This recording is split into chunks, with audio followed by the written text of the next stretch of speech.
കുറെ നാളായിട്ട് പറയുന്ന കാര്യം അവൾക്ക് എന്നേരം തുഴഞ്ഞ് പുസ്തകം വായിക്കണം. നേരെ അനീഷേട്ടൻ്റെ വീട്ടിലേക്ക്. അനീഷേട്ടൻ്റെ ചെറിയ ഫ്ലക്സ് ഒക്കെ ഉണ്ട് കേട്ടാ.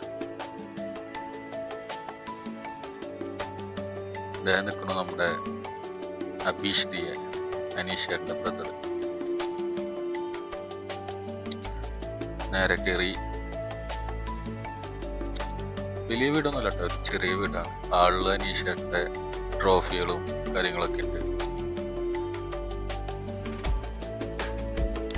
നമ്മുടെ അബീഷിന്റെ ബാറ്റ്, ക്രിക്കറ്റ് പ്ലെയർ ആണല്ലോ, ഞാൻ 2 വീഡിയോ ഇട്ടിട്ടായിരുന്നു. അവൻ്റെ ഒരു ബാറ്റ്. ആളില് കുറച്ചു നേരം അനീഷേട്ടൻ്റെ അമ്മച്ചിയായിട്ട് സംസാരിച്ചു. ബിഗ് ബോസ് കാര്യങ്ങളൊന്നുമല്ല കേട്ടോ, ചെറിയ വിശേഷങ്ങൾ. ബിഗ് ബോസിലെ എന്തോ കുറച്ച് കാര്യങ്ങളൊക്കെ പറഞ്ഞു.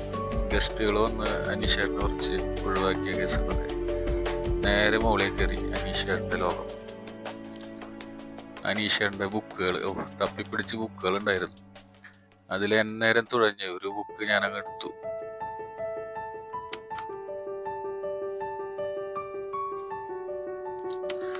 കഴിഞ്ഞു. ആര്യ എല്ലാവരും ഹാപ്പിയായി.